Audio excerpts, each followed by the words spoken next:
Legenda satelit Black Knight kasih tahu kita kalau pesawat makhluk luar angkasa telah mengorbit bumi selama puluhan tahun. Keren banget kan? Selama bertahun-tahun, pendukung teori ini udah ngumpulin banyak bukti. Kalau gitu, kita lihat dan pastiin sendiri aja yuk. Tahun 1899, saintis beken Nikola Tesla membuat menara besar di laboratoriumnya yang berada di Colorado Springs, Amerika Serikat.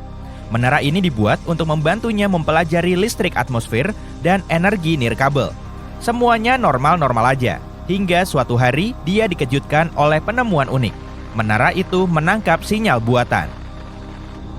Awalnya, Tesla mengira sinyal ini berasal dari atmosfer, tapi ternyata sumbernya berada di luar angkasa.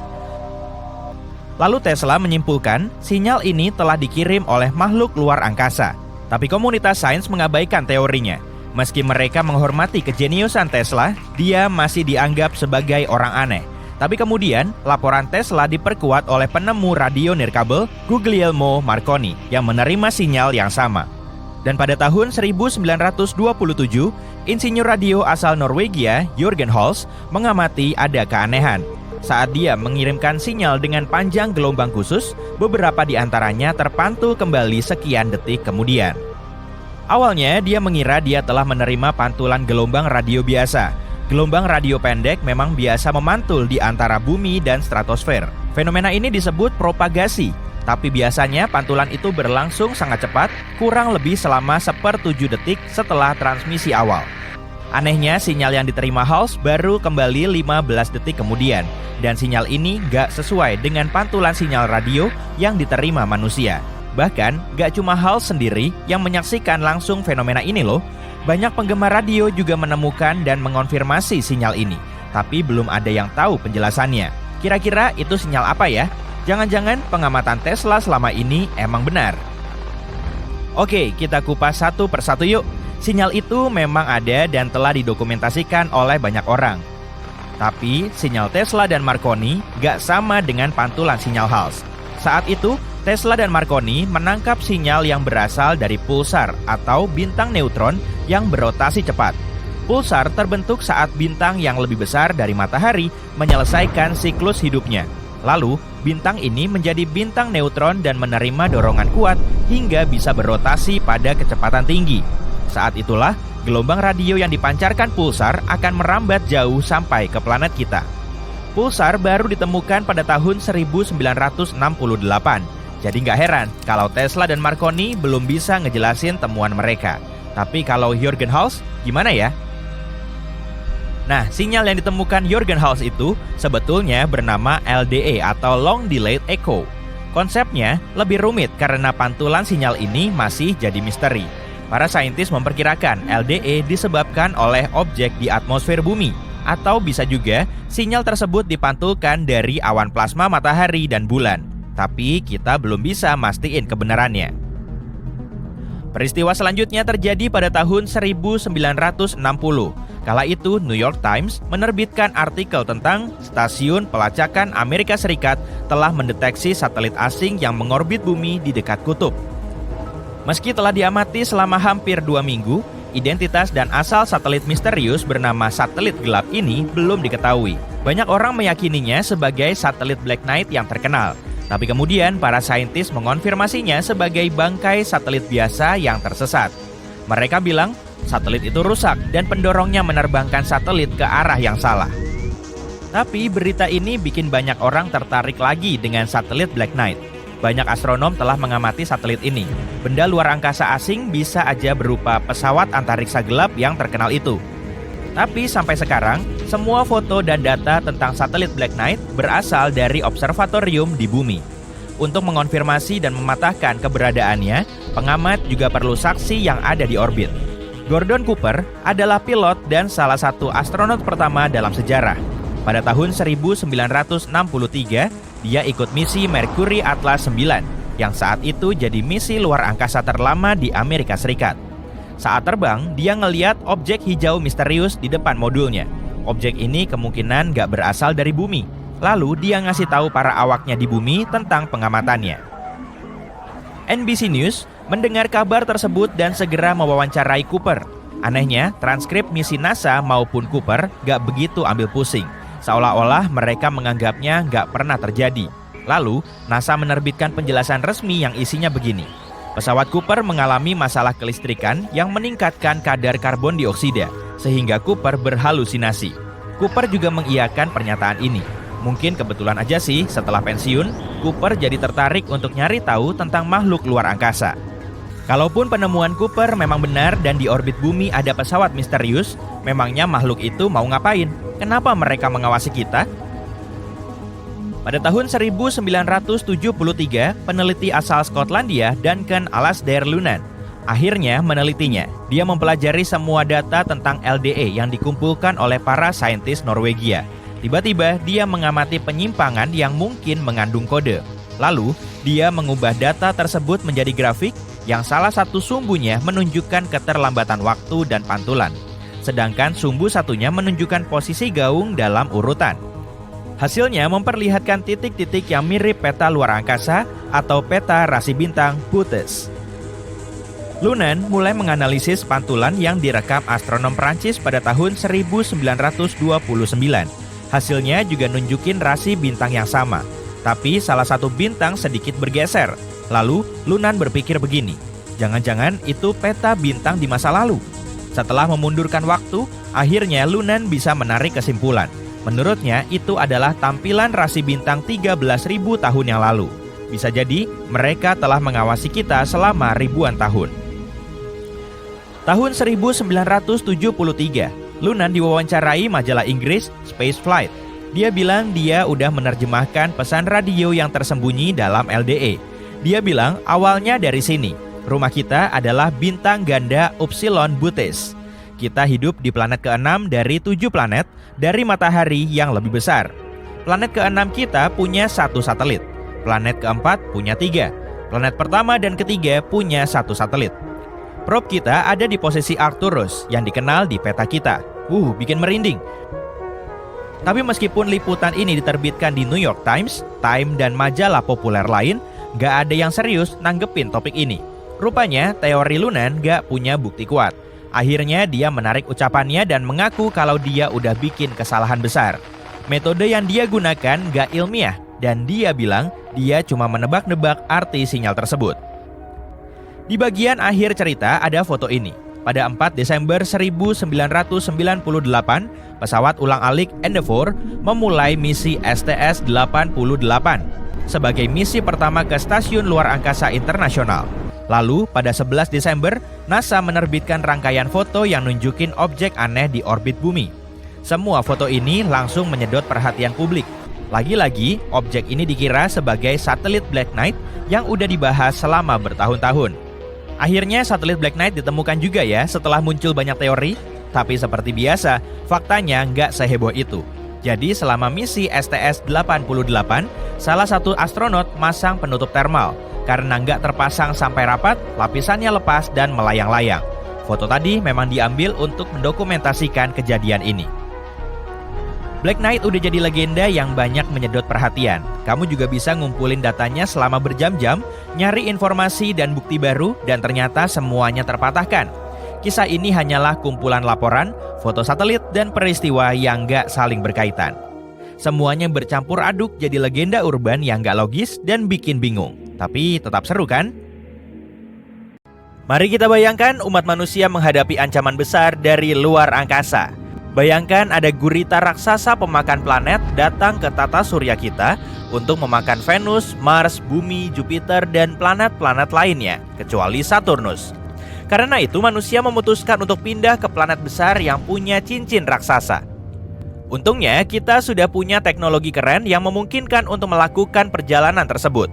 Maka kita masuk ke pesawat raksasa, lepas landas dan terbang ke Saturnus. Kehidupan di planet itu sendiri mustahil karena tidak ada tanah yang solid. Pesawat tidak akan bisa mendarat di sana. Saturnus merupakan bola gas raksasa yang 9 kali lebih besar dari bumi.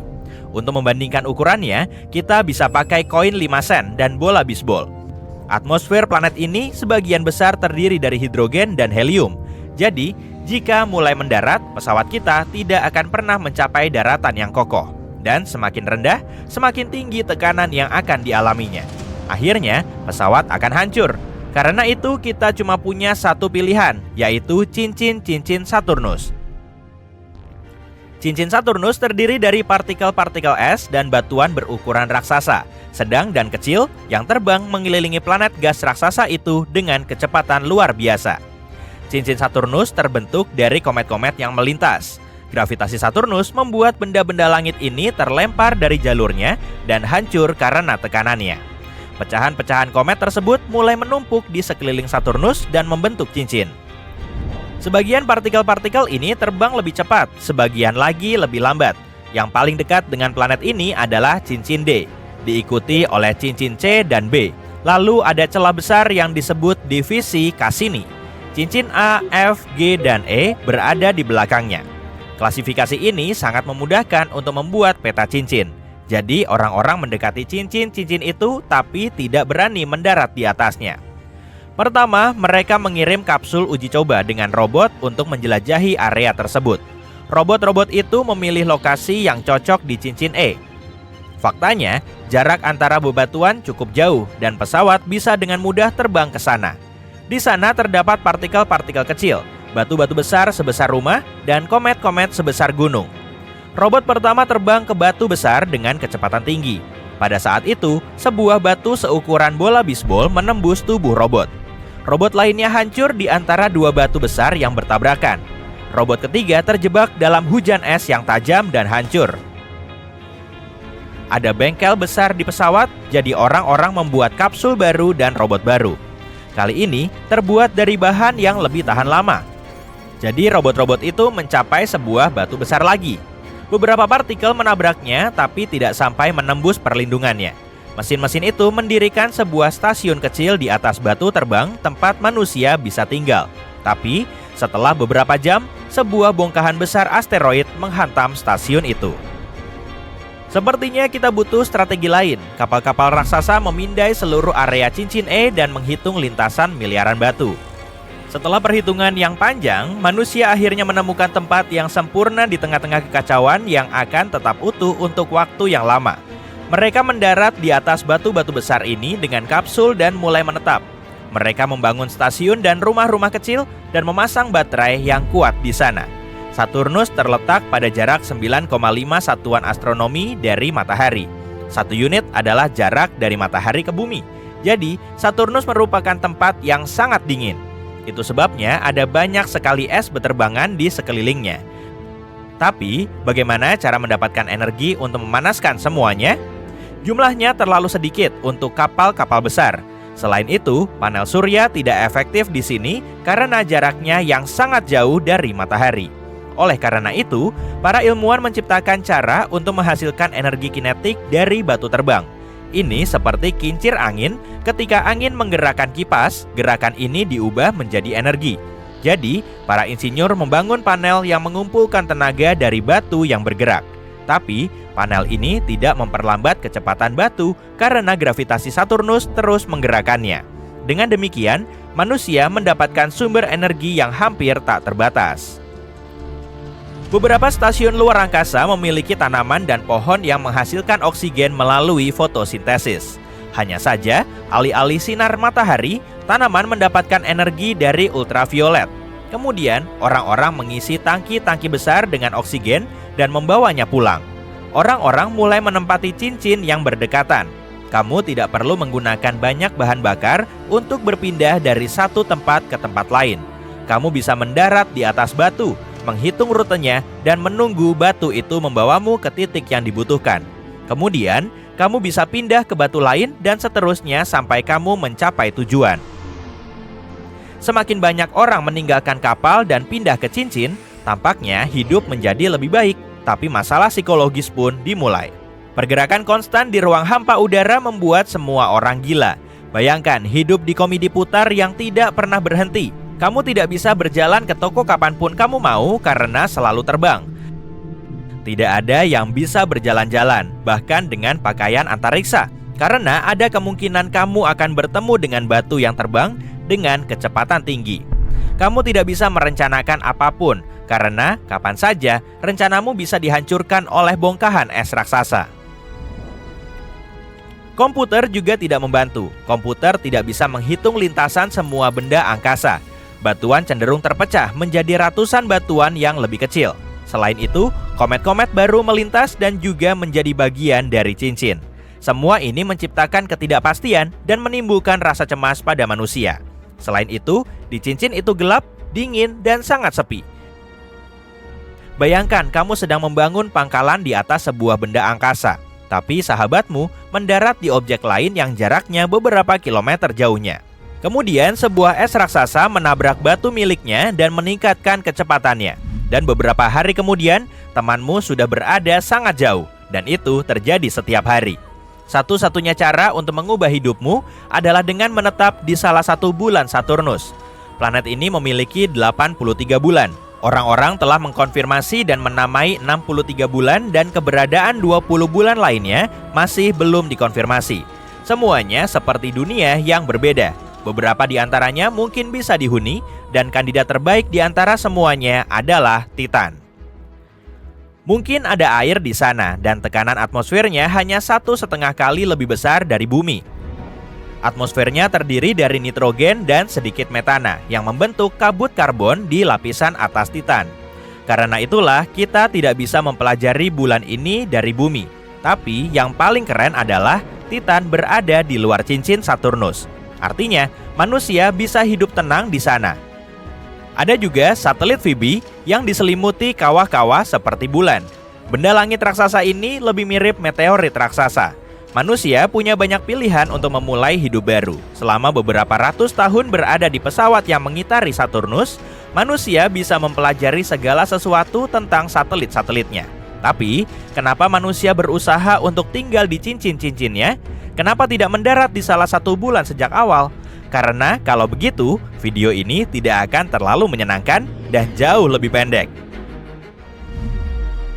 Tapi bagaimana kalau kita memang terlahir di dalam cincin Saturnus? Katakanlah sebuah meteorit besar dengan air beku terperangkap oleh gravitasi planet ini. Di dalam es tersebut terdapat bentuk kehidupan yang paling sederhana. Dan kemudian, kehidupan ini mulai memperoleh bentuk yang lebih berkembang. Bayangkan batu besar itu berhasil tetap tak tersentuh selama ratusan juta tahun. Dan selama waktu ini, manusia muncul. Tapi tentu saja, manusia akan sangat berbeda di sana.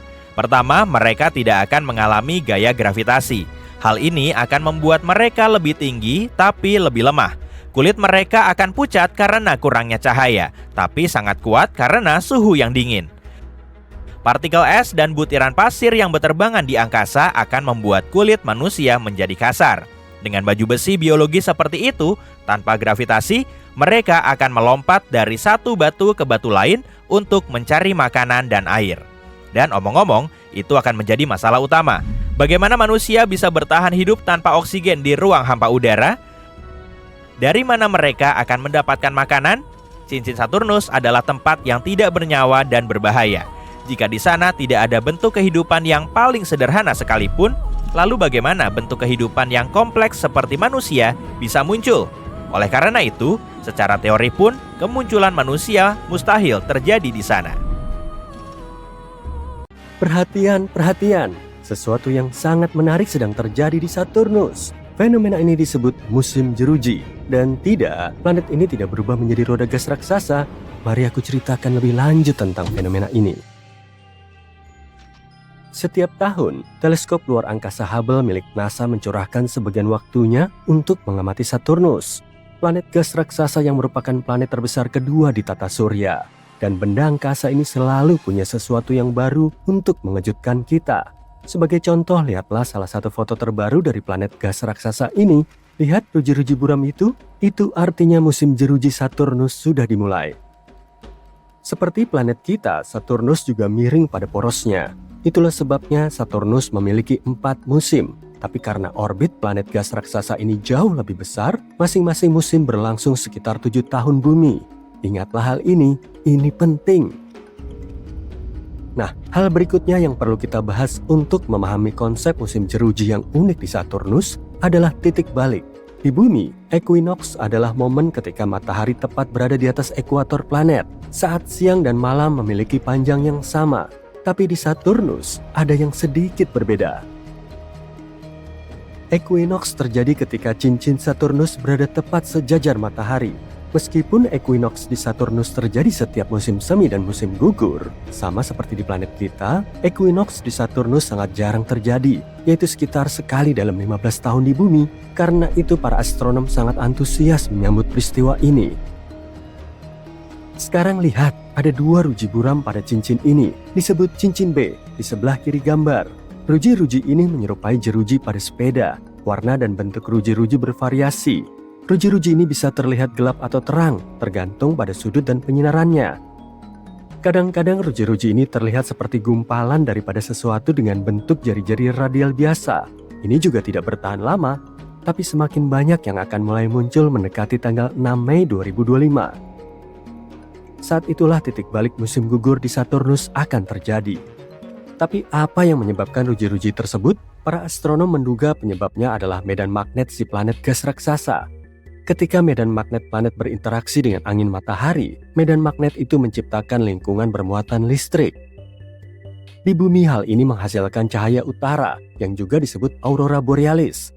Dan jika kita berbicara tentang Saturnus, partikel-partikel cincin es yang paling kecil pun bisa bermuatan listrik.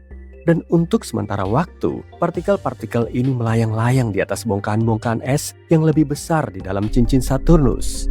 Untuk pertama kalinya, ruji-ruji di cincin Saturnus ditemukan oleh misi Voyager milik NASA. Itu terjadi pada awal tahun 1980-an. Pada saat itu kita tidak tahu bahwa ruji-ruji ini adalah fenomena musiman. Voyager 2 hanya melewati planet ini dan kemudian melaju. Untuk mengetahui apa itu ruji-ruji tersebut dan bagaimana fungsinya, para astronom membutuhkan teleskop ruang angkasa yang bisa mengamati cincin Saturnus dari jauh, seperti Hubble. Equinox terakhir di Saturnus terjadi pada tahun 2009. Saat itu wahana antariksa Cassini milik NASA sedang mengitari planet gas raksasa ini. Wahana ini mengirimkan banyak foto-foto menakjubkan ke bumi. Dengan cepat terbukti bahwa jari-jari itu tidak disebabkan oleh interaksi gravitasi dengan Saturnus atau pengaruh bulan-bulan raksasa gas atau bulan-bulan kecil yang membentuk cincin planet ini. Pada tahun 2005, Cassini mengonfirmasi kalau ruji-ruji tersebut terkait dengan medan magnet Saturnus. Misi tersebut selesai pada tahun 2017. Kini Hubble terus memantau perubahan yang terjadi di dalam dan di sekitar Saturnus dalam jangka panjang. Terlepas dari semua pengamatan yang telah dilakukan, para astronom masih belum bisa memprediksi awal dan durasi musim jeruji ini. Untungnya cincin Saturnus yang mencolok itu merupakan laboratorium yang sempurna untuk mempelajari fenomena ini. Meskipun planet gas raksasa lainnya di tata surya juga memiliki cincin, tapi cincinnya tidak begitu tampak. Dan para ilmuwan tidak tahu apakah ruji-ruji juga ada di planet-planet tersebut. Tapi ruji-ruji ini bukan satu-satunya fenomena ruang angkasa yang menarik. Tata surya adalah tempat yang menarik, itulah sebabnya. Jika kamu berdiri di khatulistiwa Mars tanpa alas kaki, kakimu tidak akan kedinginan. Suhu di sana akan terasa seperti di musim semi yang cerah, tapi kamu harus memakai topi. Di ketinggian kepala, suhu akan terasa sangat dingin. Venus berputar lebih lambat dibanding planet-planet lain di tata surya dan matahari. Salah satu penjelasan yang dikemukakan para astronom adalah tabrakan dengan benda padat, misalnya asteroid yang terjadi di masa lalu. Bulan Io milik Jupiter memiliki ratusan gunung berapi yang membuat satelit ini menjadi objek paling aktif secara vulkanik di tata surya. Bulan ini juga memiliki permukaan kekuningan yang aneh. Permukaannya terlihat belang dan menyerupai pizza pepperoni. Asik! Di Europa, salah satu dari 4 bulan terbesar di Jupiter diselimuti oleh es. Cangkang es ini bisa setebal 16 hingga 24 km. Ia juga punya beberapa bagian yang halus. Jadi jika kamu suka seluncur es, kamu akan senang berada di sana. Jika kalian mengumpulkan semua asteroid yang ada di tata surya, berat totalnya masih lebih kecil dari 10% massa bulan. Para ilmuwan meyakini kalau Merkurius mungkin masih memiliki inti yang sebagian masih cair. Ini bisa menjelaskan kenapa Merkurius memiliki medan magnet meskipun hanya 1% lebih kuat dari medan magnet bumi. Inti Merkurius mengambil sekitar 42% volume planet. Merkurius juga memiliki kerutan. Ketika inti besinya mendingin, kerak planet mengerut. Akibatnya permukaan planet menjadi tidak rata. Kerutan-kerutan ini disebut lobate scarps. Kerutan yang paling besar bisa mencapai ratusan kilometer panjangnya. dan setinggi kira-kira 1,5 km. Uranus adalah satu-satunya planet di tata surya yang berotasi pada sisinya. Penyebabnya mungkin karena tabrakan dahsyat di masa lampau dengan objek seukuran bumi. Tapi sejauh ini, itu hanya teori. Mars mungkin akan memiliki satu set cincin sendiri dalam 70 juta tahun ke depan. Bulan terbesarnya yang disebut Phobos mengorbit semakin dekat dengan planet ini. Suatu hari nanti, bulan ini mungkin akan hancur karena tarikan gravitasi planet merah dan berubah menjadi cincin yang bisa bertahan selama jutaan tahun. Aku tidak akan ada lagi saat itu, jadi aku percaya saja dengan apa yang mereka katakan. Para ilmuwan menduga permukaan bulan memiliki lebih banyak kawah daripada bumi karena tidak banyak aktivitas alami yang terjadi. Angin, hujan, gempa bumi, dan erosi terus mengubah permukaan planet kita. Tapi bulan hampir tidak memiliki cuaca yang bisa mengubah penampakannya. Saturnus adalah planet yang paling pipih di tata surya. Saturnus memipih di kutubnya, dan titik manapun di area khatulistiwanya berjarak sekitar 6.400 km lebih jauh dari pusat planet daripada kutubnya. Teleskop Hubble memiliki berat hampir seberat 2 ekor gajah jantan Afrika dan panjangnya sama dengan bus sekolah. Kayaknya seru kalau nonton peluncurannya. 2 gajah di dalam bus sekolah. Teleskop ini telah melakukan hampir 1,5 juta pengamatan sejak diluncurkan pada tahun 1990. Para astronom telah menggunakan data ini untuk menulis sekitar 15.000 karya ilmiah. Segala sesuatu di bumi dan segala sesuatu yang bisa dilihat manusia di ruang angkasa dengan bantuan teleskop adalah materi normal. Materi ini tersusun dari atom dan molekul dan jumlahnya kurang dari 5% dari seluruh materi di alam semesta. Hampir 68% alam semesta adalah energi gelap. Dan 27% sisanya adalah materi gelap. Apakah itu benar-benar penting? Faktanya memang penting. Saturnus memiliki pusaran misterius yang berputar-putar di atas kutub selatan planet ini. Seluruhnya menyerupai badai yang sangat besar berukuran hampir 8.000 km. Diameternya 2/3 diameter bumi. Yang membingungkan para astronom adalah meskipun fenomena ini tampak seperti badai, tapi ia tidak berperilaku seperti badai. Saturnus juga merupakan satu-satunya planet di tata surya yang lebih tidak padat daripada air. Dengan kata lain, jika kamu menemukan bak mandi yang cukup besar untuk menampung raksasa gas ini, ia akan mengapung di sana seperti bebek karet. Gempa bumi di bulan tidak terjadi sesering di bumi, tapi ketika terjadi, gempa berlangsung lebih dekat ke pusat satelit itu. Para ilmuwan menduga gempa bulan mungkin disebabkan oleh gravitasi bumi dan matahari.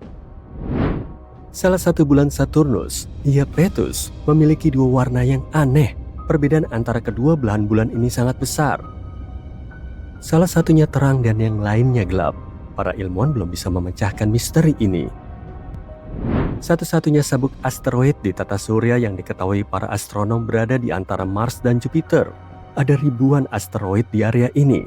Asteroid-asteroid itu berbentuk benda padat tak beraturan dengan ukuran yang berbeda-beda, tapi semuanya berukuran lebih kecil dari planet. Para ilmuwan telah menganalisis kandungan kimiawi beberapa meteorit yang ditemukan di Gurun Sahara, Antartika, dan tempat lainnya. Sebagian batu-batu itu ternyata berasal dari Mars. Sebagian lagi berasal dari bulan atau sabuk asteroid antara Mars dan Jupiter. Wow, batu-batu luar angkasa. Ruang angkasa keren ya. Lubang hitam sangatlah besar. Sebagai objek paling padat di alam semesta, lubang hitam memiliki massa yang sangat besar, sehingga tarikan gravitasinya tidak memungkinkan apapun, bahkan cahaya, untuk lolos dari cengkeramannya. Namun di dunia lubang hitam ini, ada monster yang jauh lebih menakutkan. Baru-baru ini para astronom menemukan sebuah lubang hitam yang beratnya 33 miliar kali lebih berat dari matahari. Raksasa antariksa ini berada di pusat galaksi elips super raksasa bernama Abell 1201 yang berada 2,7 miliar tahun cahaya dari bumi. Lubang hitam ini begitu besar hingga diberi sebutan langka lubang hitam ultramasif. Tidak heran, lubang hitam ini lebih dari 8.000 kali lebih berat daripada lubang hitam supermasif yang berada di pusat galaksi Bima Sakti. Lubang hitam ultramasif ini merupakan lubang hitam pertama yang ditemukan dengan bantuan pelensaan gravitasi. Metode ini didasarkan pada fakta bahwa objek yang sangat masif seperti galaksi membelokkan cahaya dari objek yang lebih jauh dan memperbesarnya. Hal yang menarik dari metode penelitian ini adalah memungkinkan para astronom untuk mempelajari lubang hitam yang tidak aktif.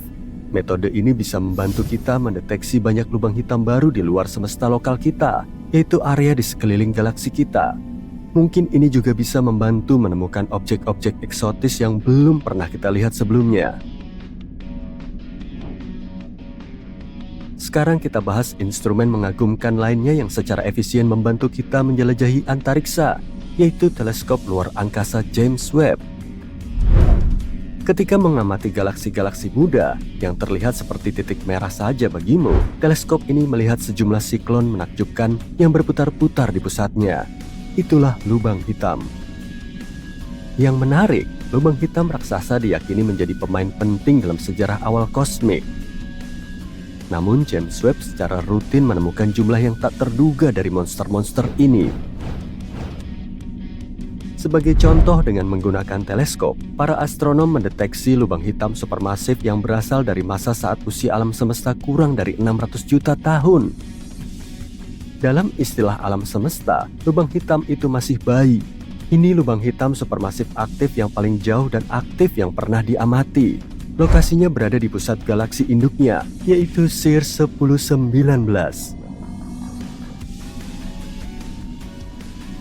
Lubang hitam itu sangat kecil dan tidak masif. Ini bahkan salah satu yang terkecil yang ditemukan di masa awal alam semesta. Ukurannya setara dengan 9 juta matahari. Kedengarannya memang sangat besar, tapi kenyataannya, lubang hitam supermasif biasanya tumbuh hingga miliaran kali lipat massa bintang kita. Ada hal lain yang tidak biasa dari penemuan ini, dan ilmuwan kesulitan untuk menjelaskannya.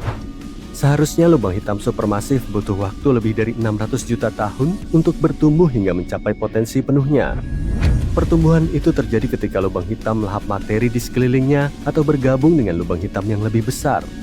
Bahkan lubang hitam yang mirip dengan yang ada di pusat galaksi Bima Sakti, yang masanya hampir 4,3 juta kali matahari, seharusnya bisa dilihat di alam semesta yang lebih baru. Sebenarnya para ilmuwan sudah lama menduga bahwa lubang hitam supermasif mungkin ada di alam semesta awal. Tapi teori ini baru bisa dibuktikan berkat JWST dan mata inframerahnya. Hasil pengamatan menunjukkan lubang hitam CIRS 1019 secara aktif melahap semua materi yang bisa diraihnya. Lubang hitam yang sedang makan biasanya dikelilingi oleh pusaran gas dan debu yang jatuh ke dalamnya, yang disebut piringan akresi. Gaya gravitasi lubang hitam memanaskan materi ini dan membuat piringan tersebut bersinar. Bukan itu saja, medan magnet sangat kuat yang dihasilkan dalam proses tersebut menyalurkan materi ke kutub-kutub lubang hitam. Dan sesekali, materi ini dilepaskan ke antariksa dalam semburan kembar yang sangat kuat. Semburan ini bergerak dengan kecepatan mendekati kecepatan cahaya, yang menghasilkan cahaya yang sangat terang. Para astronom mengamati galaksi yang menjadi tempat tinggal lubang hitam luar biasa tua itu sebagai bagian dari Cosmic Evolution Early Release Survey. Mereka melihat galaksi tersebut saat alam semesta kita yang berusia 13,8 miliar tahun baru berusia 570 juta tahun. Selain lubang hitam yang sangat tua, para ilmuwan juga menemukan dua lubang hitam lain yang mungkin muncul 1 dan 1,1 miliar tahun setelah dentuman besar. Mereka juga menemukan 11 galaksi kuno yang ada di antara 470 hingga 675 juta tahun setelah awal sejarah alam semesta. Nah, bagaimana kalau kita melihat lubang hitam terbesar yang pernah ditemukan para astronom sejauh ini dan mencari tahu apa yang akan terjadi pada bumi jika salah satunya memasuki tata surya? NGC 6166 adalah monster yang telah tumbuh dan memiliki massa 30 miliar massa matahari. Galaksi ini berbentuk elips dan memiliki inti aktif di pusatnya. Galaksi ini juga merupakan salah satu sumber sinar X yang paling terang. lubang hitam supermasif di galaksi ini menggerakkan dua semburan radio simetris yang berlawanan arah, yang merupakan hasil dari jatuhnya gas ke pusatnya. Keunikan lain dari NGC 6166 adalah galaksi ini menunjukkan pergeseran biru, yang artinya ia bergerak ke arah kita. Apakah ini saatnya berkemas dan pergi dari tata surya kita? Lubang hitam supermasif berikutnya berlokasi di rasi bintang Draco, sekitar 10,4 gigatahun cahaya dari kita. Masa lubang hitam supermasif ini lebih dari 30 miliar masa matahari. Selain sangat masif, lubang hitam ini juga sangat besar. Jika lubang hitam itu menggantikan matahari, diameternya akan mencapai orbit Pluto. Lubang hitam berikutnya adalah salah satu yang paling menarik dalam daftar kami. Masanya 40 miliar masa matahari dan sebenarnya merupakan blazar. Ini kuasar paling energetik di antara yang lain, sebuah objek jauh yang sangat terang. Tingkat kecerahan blazar adalah 300 triliun kali lipat matahari dan lebih dari 25.000 kali lipat dari gabungan 100 sampai 400 miliar bintang di galaksi Bima Sakti. Tapi karena jarak kuasar ini sekitar 12,1 miliar tahun cahaya, kita tidak bisa melihatnya secara langsung. Tapi kita tahu bahwa lubang hitam di pusat kuasar mengonsumsi materi dalam jumlah yang sangat besar, yaitu sekitar 4.000 masa matahari setiap tahunnya.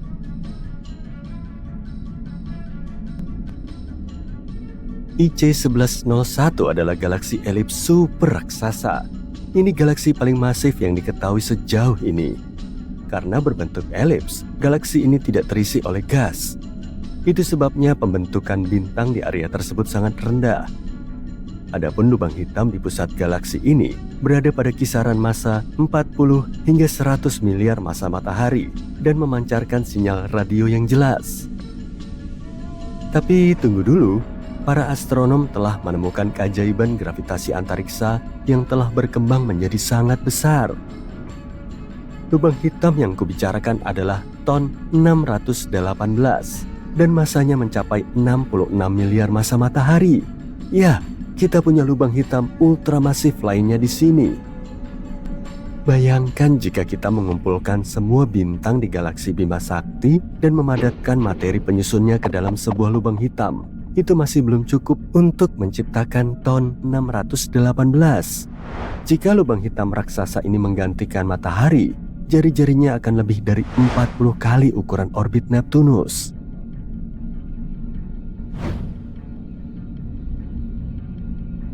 Kalian tahu lubang hitam itu sangat padat, tapi bukan berarti itu semacam predator antariksa yang menjelajahi galaksi dan melahap apa saja yang ditemuinya.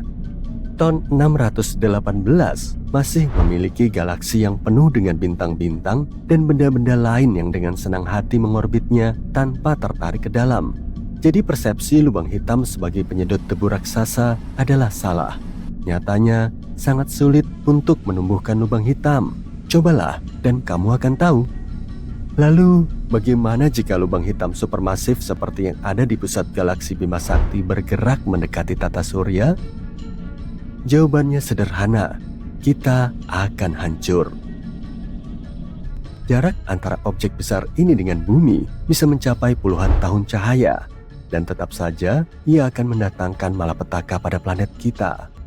Bumi bersama objek-objek lain yang menyusun tata surya akan ditarik ke dalam orbit lubang hitam dan berputar mengelilinginya selama-lamanya. Tapi tenang saja, lubang hitam yang sangat besar itu masih jauh dari kita untuk saat ini. Jadi begini, sesuatu pasti akan terjadi yang dapat memengaruhi segala sesuatu yang pernah kita ketahui tentang ruang dan waktu. Kamu pernah mendengar tentang lubang hitam kan? Fenomena yang lebih padat dari kehidupan yang biasanya ada di pusat galaksi. 2 di antaranya yang terletak 9 miliar tahun cahaya dari bumi diperkirakan akan saling bertabrakan. Astaga, aku nggak ingin berada di sana untuk melihatnya. Yuk kita luruskan satu hal, lubang hitam adalah benda yang paling kuat di seluruh alam semesta yang kita ketahui. Jika mereka memutuskan untuk melakukan Revenge of the Sith pada kita, kita akan hancur. Lubang hitam dulunya adalah bintang masif yang mengalami supernova, yang berarti bintang itu runtuh ke dalam dirinya sendiri dan besarnya ledakan menciptakan lubang hitam sebagai gantinya. Ngomong-ngomong, lubang hitam tidak menarik benda-benda ke dalam seperti penyedot debu, itu hanya mitos yang populer. Katakanlah kita mengganti matahari dengan lubang hitam di pusat tata surya, tidak banyak yang akan berubah, kecuali mungkin kita semua akan membeku. Tapi lubang hitam bisa melakukan hal yang jauh lebih buruk daripada menjadi seperti penyedot debu. Lubang hitam bisa menghapus alam semesta itu sendiri. Jika lubang hitam mengikuti garis waktu normal, maka ia akan mengalami proses pembentukan hingga lenyap sama sekali. Tapi proses ini sangat-sangat lambat, butuh miliaran dan miliaran tahun sebelum lubang hitam kehilangan masanya sama sekali. Hal itu terjadi karena lubang hitam terus-menerus kehilangan masanya setiap detik. Lubang hitam memancarkan masanya seperti teko teh yang mendidih dan kehilangan airnya sebagai uap. Tapi segala sesuatunya jarang berjalan sesuai rencana, baik dalam kehidupan kita maupun tampaknya di alam semesta itu sendiri. Jadi tidak terlalu mengejutkan jika kita mengetahui ada 2 lubang hitam yang sedang dalam perjalanan menuju kehancuran. Itulah yang ditemukan oleh para ilmuwan baru-baru ini. Anggap saja ini adalah salah satu alasan kenapa komunitas ilmiah sedikit panik. Pertanyaan pertama yang muncul di benakku adalah, apa artinya hal itu bagi kita manusia? Pemusnahan total? Tidak perlu sedramatis ini. Skenario terbaiknya kita akan mengalami pengalaman seperti di Interstellar. Aku ikut dong. Yuk kita mundur sedikit untuk memahami bagaimana hal ini bisa terjadi. 45 tahun yang lalu, sekelompok ilmuwan mulai memperhatikan perilaku aneh yang datang dari galaksi yang sangat jauh. Galaksi tersebut berada pada jarak 9 miliar tahun cahaya dan nama ilmiahnya sangat rumit. Tapi kita sebut saja galaksi itu galaksi super jauh ya. Kamu mungkin bertanya-tanya, gimana para ilmuwan bisa mengamati lubang hitam yang sangat jauh ini kalau dia tidak memancarkan cahaya? Pertanyaan yang bagus, itu karena lubang hitam mengumpulkan piringan gas di sekelilingnya dan memancarkan sebagian materi ini ke ruang angkasa. Semburan ini bisa dideteksi dari jarak jutaan tahun cahaya. Jika semburan gas panas ini diarahkan ke ruang angkasa, maka para ilmuwan memberi nama khusus untuk lubang hitam ini, yaitu blazar. Salah satu blazar yang menarik perhatian dunia akhir-akhir ini namanya panjang, tapi kita sebut saja Andy. Bayangkan kamu seorang ilmuwan di Caltech dan kamu sedang mengamati blazar di teleskop radiomu, kamu melihat perilakunya yang aneh. Kecerahannya naik turun seperti detak jam. Pada awalnya kamu tidak mengerti apa yang terjadi di sana di sudut galaksi yang jauh, tapi kemudian kamu menyadari pasti ada lubang hitam lain yang mengitari lubang hitam pertama. Dengan kata lain, para ilmuwan menemukan bahwa Andy sedang diorbitkan oleh blazar lain, Gomer. Keteraturan kelap-kelip keduanya hanya bisa berarti bahwa keduanya sudah mendekati kehancuran total. Lebih parah lagi, masing-masing dari kedua blazar tersebut diperkirakan bermasa beberapa ratus juta kali masa matahari. Pernahkah kamu melihat matahari kita? Itu sangat besar, masanya 333.000 kali masa bumi. Artinya kita ditakdirkan untuk menghadapi sesuatu yang di luar kemampuan kita. Ini bukan pertama kalinya para ilmuwan mendeteksi kejadian seperti ini. Bulan September 2015, Observatorium LIGO mendeteksi tabrakan 2 lubang hitam. Masing-masing lubang hitam itu seberat 30 matahari, setara dengan 3 masa matahari dilepaskan ketika mereka bertabrakan. Dan coba tebak, gelombang gravitasi ini melewati bumi dengan kecepatan cahaya, tapi kita tidak terlalu terpengaruh olehnya. Mungkin kamu sedang tidur dan merasakan sesuatu yang aneh di udara, tapi tidak ada hal signifikan yang terjadi pada kita sebagai spesies atau pada planet kita. Tapi itu karena ledakannya lemah. Masalahnya tabrakan yang diperkirakan terjadi antara Andy dan Gomer akan mengirimkan gelombang gravitasi yang belum pernah terjadi sebelumnya ke seluruh galaksi. Dan gelombang itu akan mencapai tata surya. Tapi, apa yang sebenarnya bisa dilakukan oleh gelombang kejut ini? Ini bisa menghentikan matahari melepaskan gas selama beberapa menit, yang berarti berhenti memanaskan tata surya. Jadi katakanlah kamu sedang menikmati hari di musim panas, tiba-tiba atmosfer membeku selama beberapa detik. Kedengarannya nggak terlalu menyenangkan kan? Tapi itu sebenarnya kemungkinan yang lebih baik daripada yang berikutnya. Dalam salah satu skenario terburuk, ledakan dari tabrakan antara Andy dan Gomer dapat memutus ikatan antar atom dan membuat semuanya hancur. Kamu, aku, kucingmu, kita semua akan berubah menjadi partikel-partikel kecil yang mengambang di ruang hampa udara. Hal ini mungkin terdengar menakutkan, tetapi para ilmuwan mengatakan sebuah atom terbuat dari 99% ruang kosong. Ini berarti bahwa setiap orang di bumi ini, 8 miliar manusia, dan segala sesuatu yang ada seperti tanaman, benda, hewan, semuanya terdiri dari 99% ruang kosong. Jadi mungkin yang akan dilakukan Andy dan Gomer adalah memisahkan semua atom kita dan menghilangkan soliditas kita. Kemudian lagi, ledakan tersebut dapat mengacaukan tatanan ruang dan waktu yang kita kenal. Kamu masih ingat Albert Einstein kan? Rambut gila? Dia adalah nama di balik teori relativitas. Einstein menemukan bahwa waktu itu relatif, dia selalu bergantung pada pengamatnya. Ini berarti bahwa waktu tidak sama di seluruh alam semesta. Kenapa demikian? Ya, karena teori relativitas Einstein juga merupakan teori gravitasi. Einstein menemukan gravitasi adalah efek yang dimiliki benda-benda terhadap susunan ruang dan waktu. Setiap benda yang memiliki massa, termasuk aku, kamu, kucingmu, dan planet kita, menciptakan lengkungan atau distorsi pada struktur ruang waktu yang menyebabkannya melengkung. Semakin besar masanya, semakin besar gaya gravitasinya, semakin besar pula distorsi pada tatanan tersebut. Mungkin terdengar rumit, tapi inilah yang menciptakan persepsi ruang dan waktu yang berbeda di seluruh kosmos. Inilah sebabnya mengapa kamu akan menua dengan cara yang berbeda di bumi dan di Jupiter. Inilah sebabnya mengapa waktu berlalu dengan sangat berbeda bagi para astronot yang sedang menjalankan misi panjang dan bagi orang-orang yang tetap tinggal di bumi.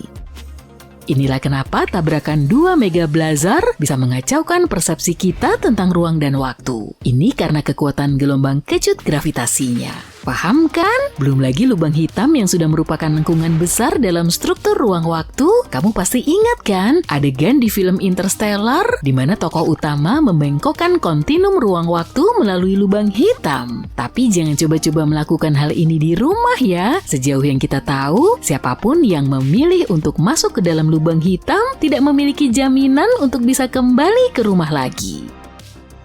Para ilmuwan mengatakan ledakan blazar ini akan terjadi sekitar 10.000 tahun lagi. Tapi tunggu dulu, jika blazar ini berada 9 miliar tahun cahaya dari bumi, artinya kedua lubang hitam ini seharusnya sudah bertabrakan jauh sebelum tata surya dan planet tempat tinggal kita lahir. Kamu tahu, tata surya baru lahir sekitar 4 miliar tahun yang lalu, dan karena kita membutuhkan waktu 9 miliar tahun cahaya untuk menerima cahaya yang dipancarkan oleh kedua lubang hitam tersebut, artinya tabrakan kedua lubang hitam tersebut sudah terjadi dan akan mencapai bumi 10.000 tahun lagi. Artinya gelombang kejut sudah melintasi galaksi-galaksi saat ini, tapi tetap saja ini adalah sesuatu yang bahkan tidak akan bisa disaksikan oleh cucu-cucu kita. Bayangkan sesuatu yang begitu kuat bisa menyedot seluruh galaksi, sangat misterius, nggak terlihat dengan mata telanjang dan saking mengesankannya, bisa memanipulasi ruang dan waktu sesuai keinginannya. Ya, itulah ibuku. Bercanda. Oke, temui pahlawan super terhebat di alam semesta, bintang lubang hitam. Apakah itu dan bagaimana cara kerjanya? Yuk kita cari tahu. Alam semesta ini penuh keajaiban dan bintang lubang hitam adalah salah satu yang paling mengagumkan. Ini kekuatan supermasif yang bisa melawan hukum fisika dan menjadi teka-teki yang sulit dipecahkan oleh para ilmuwan. Gak heran, para penulis fiksi ilmiah menganggapnya begitu menarik. Bintang lubang hitam yang juga dikenal sebagai bintang kuasi adalah tipe hipotetis dari bintang sangat masif dan terang yang mungkin ada di awal sejarah alam semesta. Bintang ini diperkirakan seterang galaksi kecil, tapi nggak seperti bintang modern. Bintang kuasi nggak mendapat energi dari fusi nuklir di intinya. Energi bintang kuasi berasal dari materi yang jauh ke dalam lubang hitam di intinya. Dan ya, seperti lubang hitam pada umumnya, bintang-bintang ini mampu menyedot apa saja yang berada terlalu dekat, termasuk bintang, debu, dan bahkan seluruh galaksi. Tapi, bagaimana mungkin bintang lahir dari lubang hitam? Dan terlebih lagi, bagaimana mereka bisa terus hidup berdampingan? Pertama-tama, kita bahas dulu proses terbentuknya lubang hitam secara umum. Semua berawal dari sebuah bintang supermasif yang setidaknya beberapa kali lebih besar dari matahari. Bintang raksasa ini menyala terang dan panas, bersinar dengan cahaya sejuta matahari. Tapi pada akhirnya, bintang ini kehabisan bahan bakar dan nasibnya sudah dipastikan. Menjelang akhir hidupnya, bintang ini melepaskan ledakan besar yang dahsyat. Ledakan ini begitu dahsyat hingga bisa melebihi cahaya sebuah galaksi. Ledakan ini disebut supernova. Dalam ledakan ini, lapisan terluar bintang akan terlontar jauh, sedangkan inti bintang diremas oleh gravitasinya sendiri. Jika inti yang diremas cukup berat, ia akan terus mengerut hingga menjadi lubang hitam. Seperti itulah lubang hitam lahir. Jangan coba-coba memakaikan popok pada benda ini. Kini, bayi monster kosmik ini bisa terus tumbuh dengan menelan apa saja yang berada terlalu dekat, termasuk bintang-bintang, debu, dan bahkan seluruh galaksi. Pada dasarnya, inilah yang terjadi saat ini dengan bintang-bintang supermasif di alam semesta. Lalu, bagaimana dengan bintang kuasi? Pembentukan bintang kuasi hanya bisa terjadi di awal perkembangan alam semesta, sebelum hidrogen dan helium terkontaminasi oleh elemen-elemen yang lebih berat. Karena itulah, bintang kuasi memiliki satu karakteristik penting, yaitu berukuran amat sangat besar. Saking besarnya, sampai nggak bisa dibayangkan. Bintang kuasi bahkan membuat bintang modern terbesar seperti VY Canis Majoris dan Stephenson 218 tampak kerdil. Gak heran, bintang ini sangat menakutkan. Bintang-bintang kuasi lahir dari protobintang, salah satu bintang pertama di alam semesta, leluhur dari... pokoknya segala yang ada.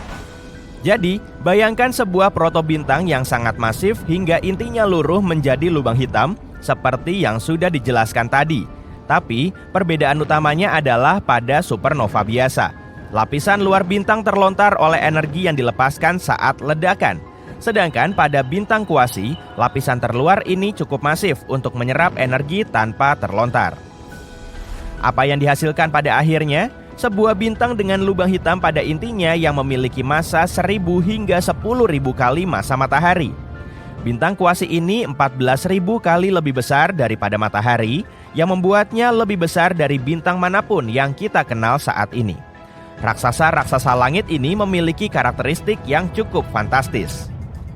Ketika lubang hitam terbentuk di pusat protobintang raksasa, ia akan melepaskan banyak sekali energi.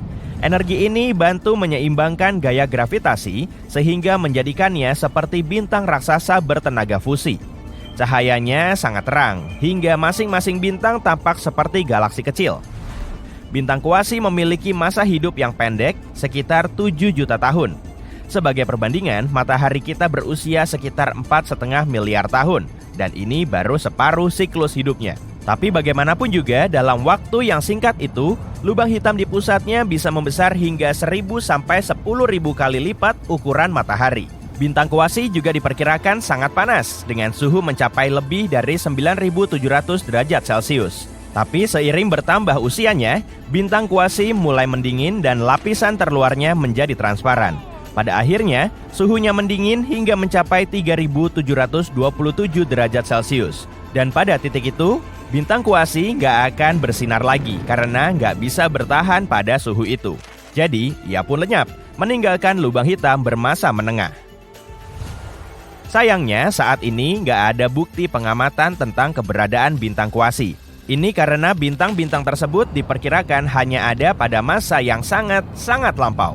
Bintang-bintang kuasi ini mungkin merupakan bintang population 3 sangat masif, yang sangat langka dan sulit dideteksi.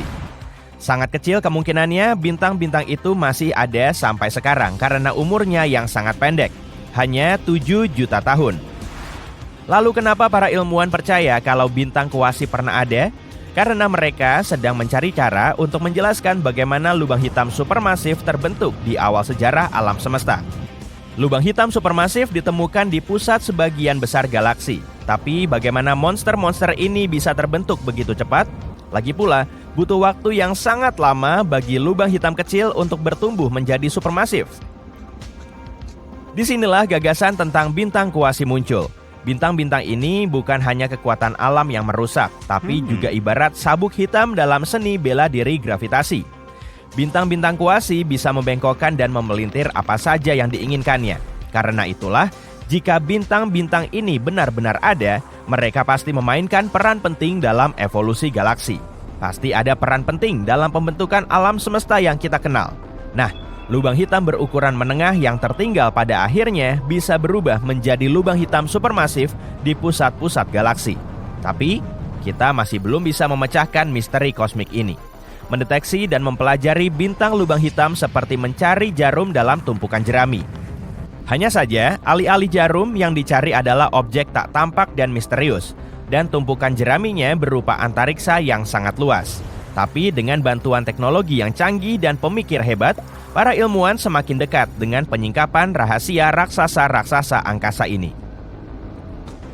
Berikut ini beberapa hal yang bisa membantu kita dalam penelitian ini. Pertama, gelombang gravitasi. Gelombang ini seperti riak di ruang waktu yang disebabkan oleh pergerakan objek-objek masif. Albert Einstein sudah memprediksinya pada abad ke-20, tapi baru bisa terdeteksi pada tahun 2015. Keberadaannya bisa diketahui dengan mengamati tabrakan dua lubang hitam. Temuan ini membuktikan lubang hitam bisa menyatu dan merupakan sumber gelombang gravitasi yang sangat kuat. Para ilmuwan berharap dengan mempelajari gelombang ini, mereka bisa mengetahui lebih banyak tentang pembentukan dan pertumbuhan lubang hitam. Kita juga bisa coba mendeteksi bintang kuasi dengan mengamati efek gravitasinya pada objek-objek di dekatnya. Ini seperti mencoba menemukan penjahat dari sidik jarinya.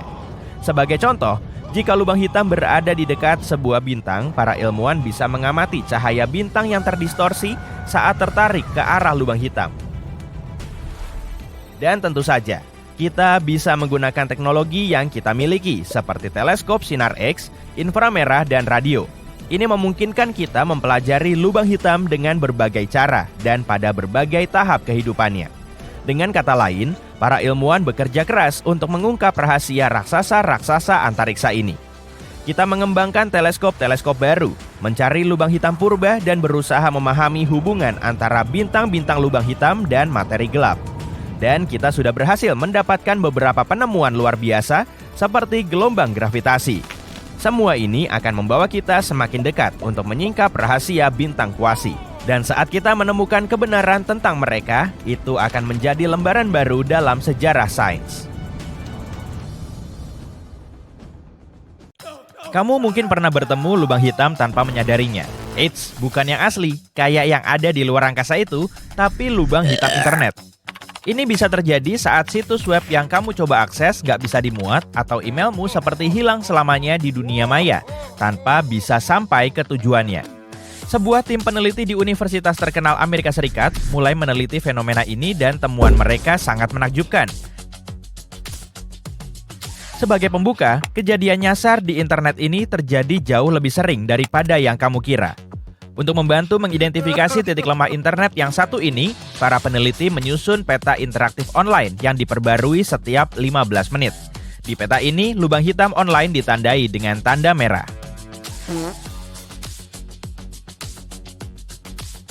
Kalau pesanmu gagal sampai ke temanmu saat kalian lagi saling ngirim email, itu mungkin terjadi karena jaringan wirelessmu error atau bahkan karena ada server yang sedang down sementara. Ini adalah kasus simpel yang masih bisa dijelaskan. Yang lainnya lebih misterius dan lebih sulit dipahami. Di momen terjadinya error, banyak pesan di seluruh planet hilang akibat lubang hitam online. Bayangin kayak gini, semua informasi yang dikirim melalui internet bergerak mirip paket, diangkut dari satu area ke area lain, bahkan ke pelosok dunia. Kebanyakan orang pasti pernah mengalami kehilangan barang pesanan lewat pos, bisa jadi surat atau paket. Mungkin barang itu hancur atau bahkan jatuh dari kendaraan pengiriman saat dimuat selama pemindahan. Baik perusahaan transportasi atau si penjual biasanya menanggung kerugian dengan mengembalikan uang yang telah kamu belanjakan atau mengirim ulang produkmu. Sama halnya dengan informasi online. Namun untuk yang satu ini, kita nggak tahu kemana perginya setelah hilang. Berikut cara kerja peta interaktif tadi. Peneliti mengirim pesan uji coba ke seluruh dunia untuk mencari komputer yang bisa dijangkau. Kegagalan komunikasi singkat diabaikan. Masalah semacam ini menjadi lubang hitam saat gagal merespons dalam 15 menit. Secara keseluruhan, penelitian ini menemukan bahwa lebih dari 7% komputer di seluruh dunia mengalami jenis kesalahan ini setidaknya sekali dalam 3 minggu. Apa peta ini membantu kita mengetahui apa itu lubang hitam internet? Enggak sih, tapi ini merupakan langkah awal dalam mengungkap misteri kita. Sejauh ini, itu sangat berguna bagi operator jaringan profesional yang ingin internet tetap berjalan lancar. Salah satu sensasi internet lainnya adalah kisah lagu paling misterius di internet. Pada tahun 2007, seseorang mengunggah klip lagu di situs penggemar stasiun radio Kanada. Komentar yang sama menyatakan bahwa lagu itu direkam dari stasiun radio Jerman beberapa waktu lalu, tapi tak ada yang tahu siapa penyanyinya atau seberapa tua lagu itu. Lagu itu sendiri juga nggak banyak membantu. Lagu itu punya ketukan sederhana, vokal yang monoton dan terdengar mirip dengan kebanyakan hit tahun 80-an. Kedengarannya tak asing, tapi pada saat yang sama, sangat sulit mengingat dari mana asalnya. Informasi tentang lagu ini menyebar seperti api di internet, tapi pada akhirnya nggak ada yang tahu siapa penulisnya, siapa yang menyanyikannya, atau bahkan kapan lagu itu dirilis. Tak lama kemudian, sebagian besar pencinta musik di internet mulai menyebut ini lagu paling misterius di internet. Orang yang pertama mengunggah komentar itu akhirnya ikut mencari, dengan mengatakan bahwa kakaknya yang merekam lagu itu dari sebuah stasiun radio bertahun-tahun lalu. Dia pikir lagu itu bagus dan berharap akan diputar lagi agar dia bisa tahu nama penyanyinya, tapi itu tak pernah terjadi. Selama bertahun-tahun, banyak orang telah mencoba mengeklaim kepemilikan lagu itu, tapi semuanya terbukti palsu. Beberapa bahkan mengira bahwa postingan asli yang mencari tahu siapa penyanyi itu tak punya tujuan lain selain menarik perhatian dan membuat kebingungan online. Sampai saat ini, belum ada yang tahu penulis lagu itu, tapi komunitas online sudah membantu banyak orang mengidentifikasi lagu favorit mereka yang hilang. Misteri internet lainnya jauh lebih seram. Pada Juni 2011, seorang pemuda bernama Frank meninggal dunia secara mendadak karena penyakit jantung. 5 bulan kemudian, sahabatnya, Tim, mulai menerima email darinya dengan subjek yang aneh. Tulisannya, "Aku memperhatikan."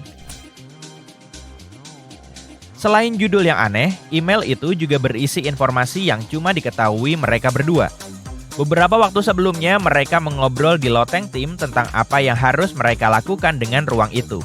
Sejauh yang Tim tahu, tak ada orang lain yang mendengar percakapan itu. Anehnya, email itu mendesak Tim untuk mulai membersihkan lotengnya agar dia bisa memakainya. Bukan cuma sahabatnya yang menerima email dari Frank. Sepupu Frank juga menerima pesan darinya yang membahas tentang pergelangan kaki patah. Anehnya, kaki sepupunya memang terluka seminggu sebelum menerima email itu. Sampai saat ini, tak ada yang tahu siapa yang mengirim email itu. Sejauh yang diketahui teman dan keluarganya, tak ada yang punya akses ke komputer atau kata sandi Frank. Sebagian besar dari mereka juga nggak percaya akunnya diretas. Kalau kamu penggemar kasus internet yang belum terpecahkan, kamu pasti pernah mendengar nama Jon Titer. Semuanya dimulai pada tahun 2000 saat seorang pengguna dengan nama ini mulai mengunggah informasi di internet pada suatu hari dengan mengeklaim sebagai penjelajah waktu. Dia mengaku berasal dari masa depan dan membuat beberapa prediksi tentang masa depan.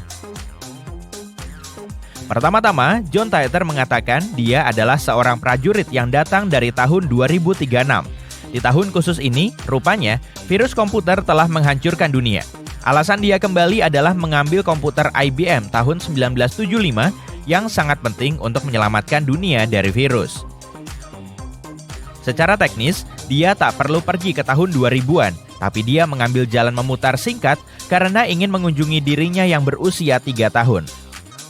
Selama beberapa bulan, sang pengguna menjawab setiap pertanyaan yang diajukan orang kepadanya, menggambarkan masa depan dengan cara yang sangat samar. Dia selalu memastikan untuk menambahkan disclaimer di tiap informasi yang dia berikan, menyatakan bahwa realitas alternatif memang ada, sehingga penafsirannya tentang masa depan mungkin tak akan terjadi. Pertanyaan yang sudah pasti diajukan orang adalah, bagaimana Twitter bisa melakukan perjalanan waktu? Sepanjang banyak balasannya, dia memberi orang serangkaian spesifikasi teknis tentang keberhasilan perjalanan waktu di masa depan. Dia juga memberikan algoritma yang rumit dan bahkan foto mesin itu. Fotonya agak berkualitas buruk. Apa kamera menjadi sangat jelek di masa depan? Kayaknya enggak. Di tengah keberadaan online-nya, John Titor berhenti memposting. Para pengikutnya dengan cepat berasumsi bahwa dia mungkin sudah menyelesaikan misinya dan harus kembali ke masa depan untuk menyelamatkan umat manusia.